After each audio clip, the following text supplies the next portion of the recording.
I'm at the airport and I'm ready to fly. This airport is nuts. I'm in Chicago's O'Hare Airport and this place is absolutely teeming. People everywhere. I found hopefully a little bit of a quiet spot so I can tell you about today's flight. I'm jumping on board ANA from here, Chicago, through to Tokyo Haneda. I'm flying in their very fancy and still relatively new The Room business class. I'm really looking forward to this because apparently it's a big upgrade from the business class that they offer on those 787s, which I reviewed recently. If you haven't seen that review, I'll put the link up here or there or down in the description. So check that out. Now, I've just connected on a flight from Cincinnati. Gonna go and find the lounge and then relax before my flight to Haneda. Join me and let's experience ANA's The Room together. Let's go. Let's find this lounge. Now there is a United Club right next to the gate here, B15, where our flight's departing from. It's relatively small. Here's a little bit of footage of it. I went down and had a look at it. Business class passengers with ANA are able to use the Polaris Lounge though, which is where I'm heading. It is next to C18, so it's about a 7-minute walk according to the lovely lady behind the counter here. So I'll go and do that. That's a lot fancier because she just told me that it was only renovated and opened about 2 weeks ago. The renovations finished about 2 weeks ago, so let's go and have a look at that. First time I've ever seen one of these out of an airport.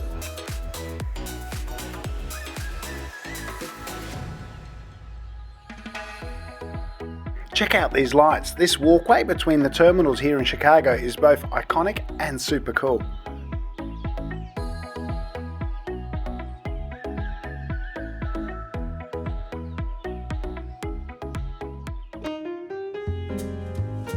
This newly renovated Polaris Lounge didn't disappoint. It's brilliant, with lots of different seating options, a large bar and plenty to eat.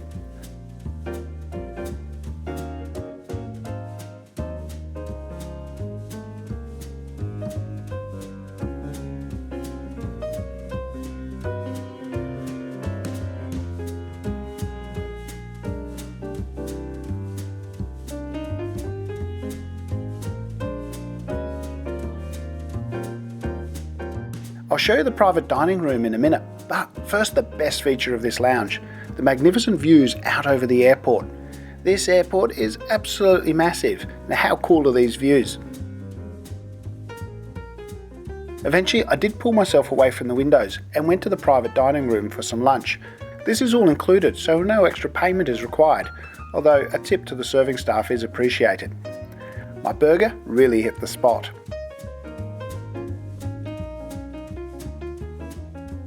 After lunch, I tucked myself into one of the private rooms to get some work done. And it's time to head to the gate. That was a really nice lounge, just stunning. Love the views of the aircraft activity outside. Good food. I like it. I suspect it will get very crowded though. Now, let's head to the gate and head to Tokyo.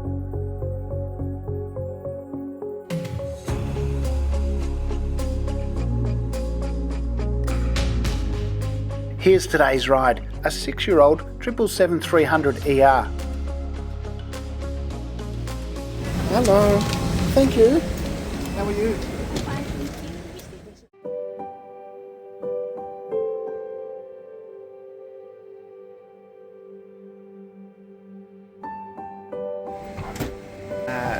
Orange, sparkling one, please. Thank you.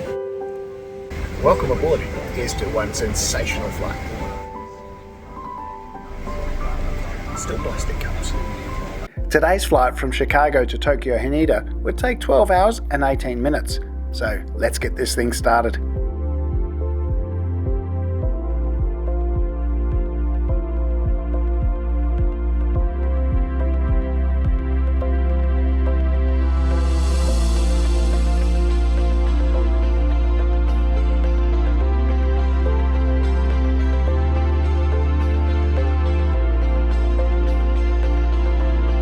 Now that we're up in the air, let's take a good look at this ANA business class cabin. There are actually 3 business class cabins. There are 2 rows just behind first class, 10 rows in the main cabin, and then another 3 rows in the smaller cabin just behind the galley. The seats, or rooms, are laid out in a 1-2-1 configuration so that each seat has direct aisle access. Each row alternates between forward and backward facing seats. The best seats for couples are those in the middle, where you can lower the privacy divider. The seats themselves are excellent, with what appears to be a massive amount of space per passenger. Rather than a bucket seat, this is more of a bench and it runs the full width of the suite. This does make it a little less comfortable to sit in than your typical business class bucket seat, but it allows you to spread out. I used one of the pillows for my lower back and had no issues. These seats have all the mod cons you'd expect.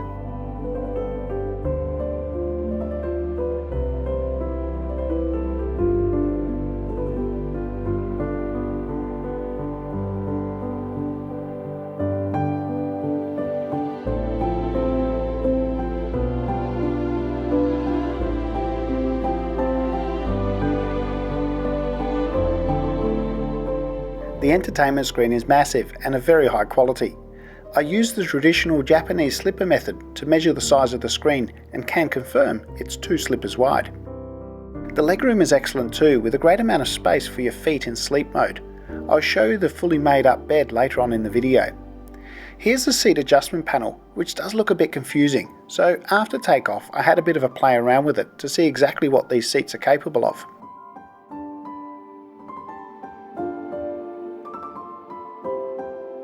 I also had a play with the door and privacy panel. Once these are closed, you really are in your own little private cocoon.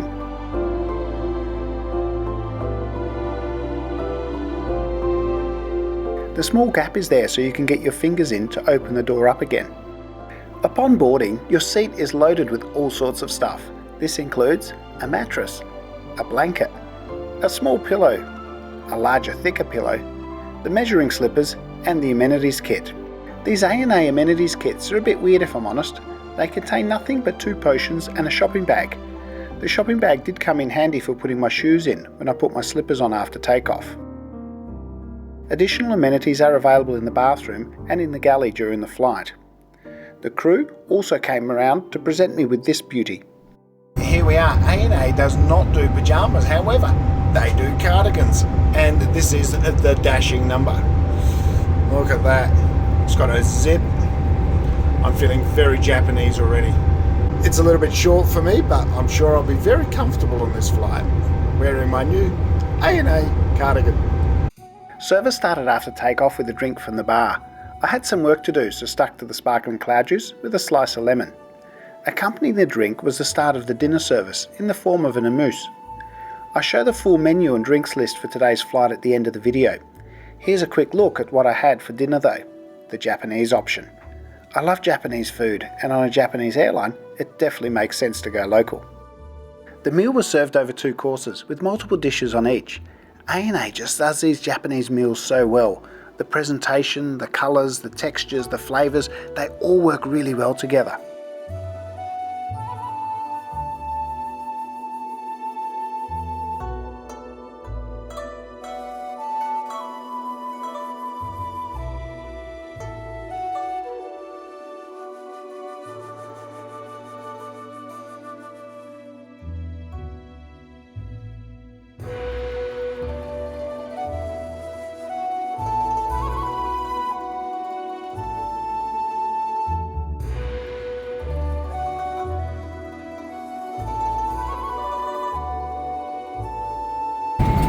Blueberry cake, please. Blueberry cake? Yes, thanks. How good does this look?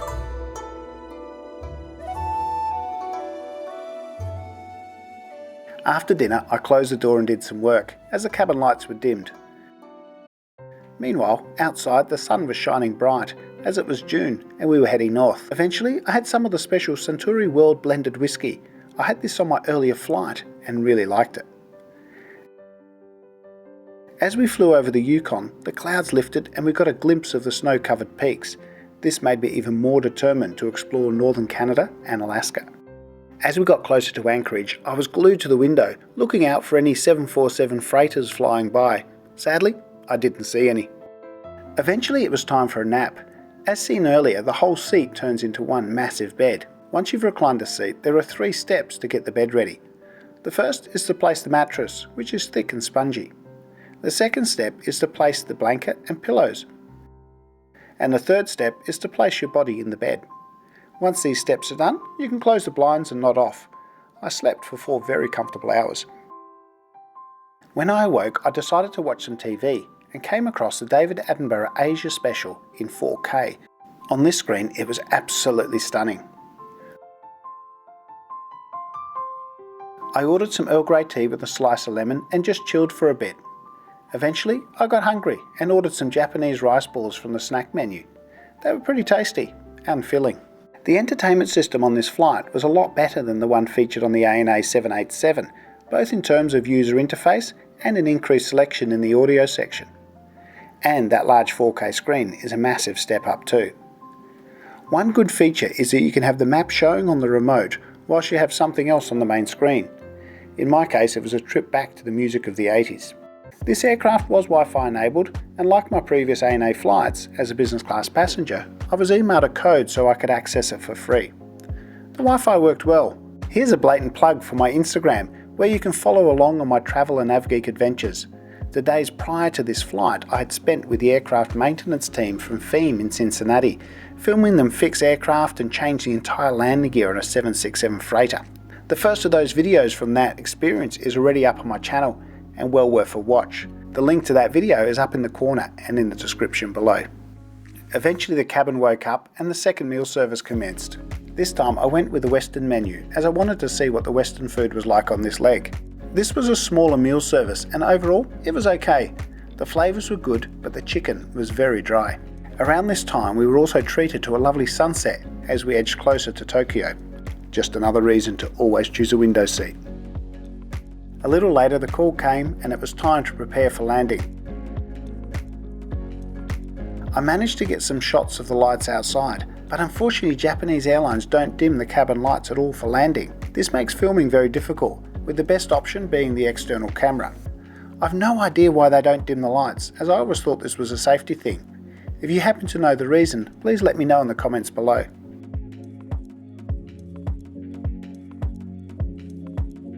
That was a really nice flight. Thank you. Thank you. Bye-bye. Bye-bye. I managed to get a quick look at the first class cabin on the way out. It's in that open style similar to Air France, Swiss and Qatar. I do hope to fly it one day. Thank you. Arigatou gozaimashita. So that was ANA's The Room. Definitely a couple of big steps up from the business class they've got on their 787, their sort of older business class product. Overall, I was really impressed. Those bench seats do take a little bit of getting used to, and they're not quite as comfortable as a bucket seat. However, in sleeping mode, they give you plenty of space to spread out. So once those doors are closed, it's a private little cocoon. So all up, I was very impressed, and of course the ANA Japanese meals are sensational. Well, I think so anyway, but I like Japanese food. Thanks for watching. If you enjoyed this video, do give it a thumbs up, leave a comment, let me know whether you've flown with ANA and The Room and what your experience was like. And if you haven't, are you more likely now to fly with them or consider them for your next trip based on this review? Hey, thanks again for watching. Also, please don't forget to hit the subscribe button and notification bell. Got some really cool behind the scenes videos coming up, so they're worth subscribing for, and it means a lot. Thanks again, and as always, happy travels. And as promised, here are the full menus for today's flight.